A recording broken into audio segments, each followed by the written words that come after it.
News Bharat. मैं हूं आपके साथ आकांक्षा यादव। वक्त हो चुका है न्यूज बुलेटिन का और आज इस न्यूज बुलेटिन में हम जानेंगे कि कहां किसान यूनियन की बैठक की गई आयोजित, कहां धूमधाम से मनाई गई पूर्व प्रधानमंत्री की जयंती और कहां लॉटरी का झांसा देकर ठगी करने वाले अभियुक्त को पुलिस ने किया गिरफ्तार। ये सब जानेंगे विस्तार से, तो चलिए निगाह डालते इस वक्त की खास खबरों पर। अयोध्या में किसान यूनियन की बैठक सरस्वती पूर्व विद्यालय में संपन्न हुई, जहां कार्यक्रम में अनेकों किसान यूनियन के पदाधिकारी शामिल हुए। वहीं उपस्थित किसान यूनियन के पदाधिकारियों ने पत्रकारों के पूछे गए सवालों का बेबाकी से जवाब दिया, जहां प्रदेश अध्यक्ष अनुराग गुप्ता, जिला अध्यक्ष शिवम किशोर समेत कई लोग इस मौके पर मौजूद रहे।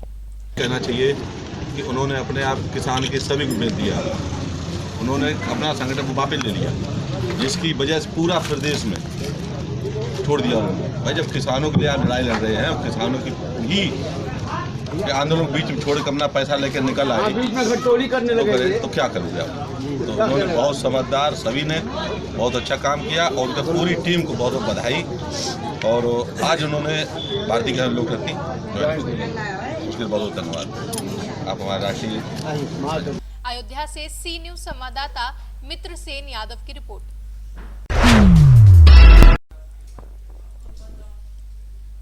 अमानीगंज में भारत रत्न पूर्व प्रधानमंत्री अटल बिहारी वाजपेयी की जयंती पर विकासखंड परिसर सहित क्षेत्र के विभिन्न संस्थानों, कार्यालयों व पार्टी पदाधिकारियों द्वारा कार्यक्रम आयोजित कर धूमधाम से मनाया गया। वहीं कई स्थानों पर एलईडी के माध्यम से उपस्थित जनसमूह को प्रधानमंत्री का संबोधन भी दिखाया गया। विधायक गोरखनाथ बाबा ने विकासखंड परिसर में आयोजित किसान गोष्ठी और प्रदर्शनी में सम्मिलित होकर पूर्व प्रधानमंत्री को श्रद्धांजलि दी तथा उनके व्यक्तित्व व कृतित्व पर गहन चर्चा की। अयोध्या से सी न्यूज संवाददाता सुनील तिवारी की रिपोर्ट। देवरिया के थाना खुखुंद पुलिस द्वारा लॉटरी का झांसा देकर ठगी करने वाले एक अभियुक्त को गिरफ्तार किया गया है, जहां थाना खुखुंद क्षेत्र अंतर्गत ग्राम मगरहा निवासिनी श्रीमती शिल्पा चौहान पत्नी राजू चौहान को अज्ञात व्यक्ति द्वारा फोन करके लॉटरी का झांसा दिया गया था कि उनका 2,40,000 रुपए व एक स्कूटी का लॉटरी लगा है, जिसको प्राप्त करने के नाम पर पीड़िता से विभिन्न खातों में कुल 18,076 रुपए स्थानांतरण करा लिए गए। क्या मामला है सर? इस जनपद के साइबर सेल और थाना खुखुंदी पुलिस के संयुक्त प्रयास से एक महिला, जिससे साइबर क्रिमिनल्स ने 2,40,000 रुपये की लॉटरी और एक स्कूटी की लॉटरी खुलने की बात कह के अपने एक खाते में 1,80,000 रुपये विभिन्न तिथियों में झांसा देकर के जमा कराया। और वो खाता जनपद फर्रुखाबाद के कायमगंज का है, जिसमें हम लोगों ने खाता सीज करा दिया था और हम लोग अभियुक्तों तक पहुंचे। उसमें से एक अभियुक्त की गिरफ्तारी हुई है। उसके सीज्ड खाते से महिला की जो धनराशि है उसे वापस कराए जाने की कार्रवाई कराई जा रही है। और छानबीन से ये तथ्य प्रकाश में आया है कि इस खाते से लगभग 12 लाख रुपए का ट्रांजैक्शन हुआ है साल भर में, और हम लोग उनके उन तथ्यों की भी गहराई से छानबीन कर रहे हैं। देवरिया से सी न्यूज संवाददाता दुर्गेश जायसवाल की रिपोर्ट। थाना सकीट पुलिस को बड़ी सफलता हाथ लगी है, जहां करीब 2 वर्ष पूर्व सकीट विकास खंड में मनरेगा कार्य योजना के अंतर्गत 163.68 लाख रुपए के गबन में मामले में फरार चल रहे 2 आरोपियों को गिरफ्तार कर लिया है। एटा से सी न्यूज संवाददाता वैभव वाशने की रिपोर्ट। जौनपुर में मड़ियाहू कोतवाली क्षेत्र के मखदुमपुर निवासी राजेंद्र यादव एवं संतलाल बेनबंसी थाना नेवड़िया दोनों ट्रक से बालू उतारकर एक ही बाइक से अपने घर जा रहे थे। जैसे शिवपुर बाईपास के पास स्थित पेट्रोल टंकी से गुजर रहे थे, तभी सड़क के पटरी पर बाइक चढ़ाते समय बाइक फिसल गई और दोनों गिर पड़े। उसी समय अचानक एक ट्रक आ गया, जिसकी चपेट में आ जाने की वजह से राजेंद्र यादव गंभीर रूप से घायल हो गया है, जहां आसपास के लोगों ने ट्रक चालक को पकड़ लिया है और सूचना पुलिस को दी। जौनपुर से सी न्यूज संवाददाता इकबाल खान की रिपोर्ट।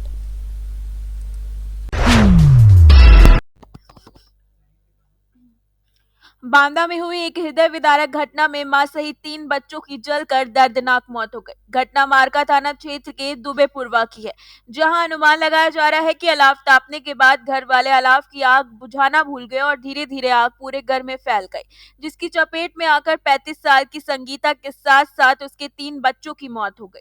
घटना के बाद मौके पर एसपी और डीएम पहुंचे हैं। इस घटना के बाद पूरे क्षेत्र में सनसनी फैल गई है। मौके पर फायर ब्रिगेड और पुलिस बल भी मौजूद रहा। पुलिस ने आग लगने की वजह पर अनभिज्ञता जताई है और शवों का पंचनामा कर घटना की जांच में जुट गई है। आज थाना मरका क्षेत्र में एक दोबिन का पूर्वा हेलमेट ऑफ मऊ, वहाँ पर एक थाने पर सूचना प्राप्त हुई कि एक मकान में आग लगने की वजह से एक महिला और उसके 3 बच्चे उसमें जल गए हैं। इस सूचना पर तत्काल पुलिस फोर्स मौके पर पहुंची और मलबे में उनसे ढूंढ करके उनकी डेड बॉडी को निकाला गया और उनको पंचायतनामा और पोस्टमार्टम की कार्रवाई के लिए भेज दिया गया है। अभी घटना किस वजह से हुई है इसकी अभी पूरी बात अभी स्पष्ट नहीं हो पाई है। अब इस मामले में जांच की जा रही है। बांदा से सी न्यूज संवाददाता कासिद अली सिद्दीकी की रिपोर्ट।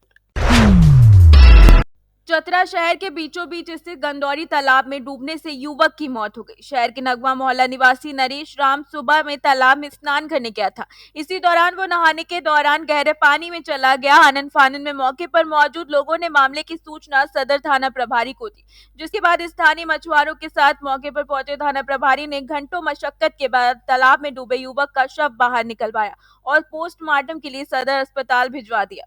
इधर घटना की सूचना पाकर तालाब के निकट शहर वासियों की भीड़ उमड़ पड़ी। सुबह में गनौरी तालाब में आए थे नहाने के लिए, इसी वजह से एक व्यक्ति आज डूबने की सूचना प्राप्त हुई थी दिन में 11 बजे करीब, जिसे स्थानीय गोताखोरों और मछुआरों के सहयोग से शव बरामद कर लिया गया है। इसको पोस्टमार्टम की कार्रवाई की जा रही है। कहाँ का था सर? और स्थानीय युवक था, उमेश नाम है। चतरा से सी न्यूज संवाददाता लकी की रिपोर्ट। प्रखंड के प्रीमियर एकेडमी विद्यालय के प्रांगण में शनिवार को जिला निजी विद्यालय संघ ने प्रखंड निजी विद्यालय संघ का गठन को लेकर एक महत्वपूर्ण बैठक का आयोजन किया। निजी विद्यालय की ये बैठक विद्यालय संघ चतरा जिला संघ के तत्वाधान में की गई, जिसकी अध्यक्षता संघ के जिला अध्यक्ष मोहम्मद मुमताज आलम ने की, जबकि संचालन शहनवाज खान ने किया। कार्यक्रम की शुरुआत राष्ट्रगान के साथ की गई। इसके उपरांत बैठक में प्रखंड में स्थित सभी निजी विद्यालय संघ का प्रखंड स्तरीय कमेटी पर विस्तार और गठन पर चर्चा की गई, जिसमें सर्वसम्मति में एपेक्स एकेडमी के प्रधानाचार्य रघुबीर राम और प्रखंड अध्यक्ष के रूप में मनोनीत किया गया। बैठक में निजी विद्यालय के विभिन्न समस्याओं और उनके समाधानों के तरीके पर चर्चा की गई। निजी विद्यालयों की गुणवत्ता पूर्वक शिक्षा को बढ़ावा देने पर भी चर्चा की गई। कमेटी विस्तार में उपाध्यक्ष नाजिम, सचिव ब्रजेश कुमार, कोषाध्यक्ष शाहिद आलम सहित अन्य को पदाधिकारी और सदस्य बनाया गया। इस बैठक में जिला संघ के उपाध्यक्ष प्रवीण सिंह प्रकाश, संयुक्त सचिव निसार अहमद, कल्याणकारिणी सदस्य आदित्य कुमार गुप्ता, शकील अहमद, मुकेश कुमार के अतिरिक्त सिमरिया और झकखोरी प्रखंड के पदाधिकारी उपस्थित रहे। बोलिए। हाँ, मैं प्रवीण प्रकाश सिंह, उपाध्यक्ष निजी विद्यालय चतरा। आज हम लोग प्रतापपुर प्रखंड में आकर एक निजी विद्यालय का हम लोग बैठक कर रहे हैं। इसका मुख्य उद्देश्य हम लोग को अपने संगठन को मजबूत बनाना, और इसी उद्देश्य से हम लोग प्रत्येक प्रखंड में जाकर हम लोग कर रहे हैं। आज यहाँ प्रतापपुर में है। और इसका उद्देश्य सर, ये जो आप बैठक कर रहे हैं उसका उद्देश्य? बैठक का मुख्य उद्देश्य आगे आने वाले भविष्य में अपनी रक्षा, अपनी संस्था को, संगठन को मजबूत बनाना। सरकार का कुछ आप लोग मांग भी किए हैं क्या सरकार से? संघ के माध्यम से हम लोग सरकार से ही मांग कर रहे हैं कि हम सभी जो निजी विद्यालय हैं वो सभी को एक सूत्र में बंद कर हम लोग को कार्य करने दिया जाए। समय पड़ने पर हम लोग को जो है एक दिशा तय कर दिया जाए, उस दिशा में हम लोग चलेंगे। एक अच्छा कार्य करने हेतु हम लोग प्रयासरत हैं, अच्छा करना चाहते हैं। अच्छा, आप जो है निजी विद्यालय के जिला अध्यक्ष हैं ना? जिला उपाध्यक्ष। जिला उपाध्यक्ष हैं। तो अभी बच्चे लोग नर्सरी से लेकर सरकार जो है प्रतिबंध लगा दिया है कोरोना को लेकर जी। तो इस विषय में आप क्या बिल्कुल सरकार का जो आदेश है उसको हम लोग पालन करेंगे, क्योंकि सरकार के आदेश से ही हम लोग आगे काम करना चाहते हैं। जो भी होगा वो सरकार के आदेश के अनुसार ही हम लोग काम करेंगे। चतरा से सी न्यूज संवाददाता शाह फहद अली की रिपोर्ट। जौनपुर के चंदवक पुलिस को उस समय एक महत्वपूर्ण सफलता हाथ लगी, जो प्रभारी निरीक्षक चंदवक के नेतृत्व में चंदवक पुलिस द्वारा मुखबिर की सूचना पर मारिकपुर नहर पुलिया के पास से उपस्थित पुलिस बल के सहयोग से महबूब अली पुत्र जमुई, प्रिंस यादव पुत्र रामचंद, समीर पुत्र नसीम अली निवासी जमीरपुर थाना तरवा जनपद आजमगढ़ को गिरफ्तार कर जेल भेज दिया गया। अभियुक्त गढ़ के कब्जे से चोरी की गई 4 मोटरसाइकिल, एक तमंचा में 2 जिंदा कारतूस और 2 नाजायज चाकू बरामद किए गए। जनपद जौनपुर की टीम द्वारा आज एक सराहनीय कार्य करते हुए 3 अंतर जनपदीय वाहन चोरों को गिरफ्तार किया गया है और उनके कब्जे से 4 अदद वाहन, उसके साथ साथ 1 अदद तमंचा और 2 नाजायज चाकू की बरामदगी की गई है, जिसके खिलाफ अभियोग पंजीकृत करते हुए विधिक कार्रवाई अमल में लाई जा रही है। जौनपुर से सी न्यूज संवाददाता प्रदीप मिश्रा की रिपोर्ट। मुजफ्फरपुर के बंदरा के प्रखंड के शिक्षकों द्वारा नवनिर्वाचित विधायक निरंजन राय के सम्मान में स्वागत समारोह और गुणवत्ता शिक्षण में शिक्षकों और जनप्रतिनिधियों की भूमिका विषय पर परिचर्चा का आयोजन किया गया। इस समारोह की अध्यक्षता नरेश कुमार ने की, वहीं कार्यक्रम का संचालन दीपक कुमार ने किया। परिचर्चा के आरंभिक उद्घोषण में प्राथमिक विद्यालय केरला के कार्यरत और ईटी शिक्षण संघ बंदरा के अध्यक्ष संजय कुमार ने कहा कि हम शिक्षक केवल दोष पात्र बनकर रह गए हैं, हमारी पीड़ा को समझने वाला कोई नहीं। उन्होंने शिक्षा नीति पर आरोप लगाते हुए कहा कि शिक्षा में व्यवस्था ऐसी बना दी गई है जहां शिक्षकों को पठन पाठन के अतिरिक्त भी तमाम जिम्मेदारी सौंप दी जाती है, जिसके चलते हम अपनी प्राथमिकताओं से भटक जाते हैं। मौके पर बंदरा के तमाम शिक्षक और जनप्रतिनिधि उपस्थित रहे। मुजफ्फरपुर से सी न्यूज संवाददाता गंधीर कुमार झा की रिपोर्ट। फिलहाल के लिए न्यूज बुलेटिन में बस इतना ही। देश और दुनिया की तमाम बड़ी खबरों के लिए जुड़े रहे सी न्यूज भारत के साथ।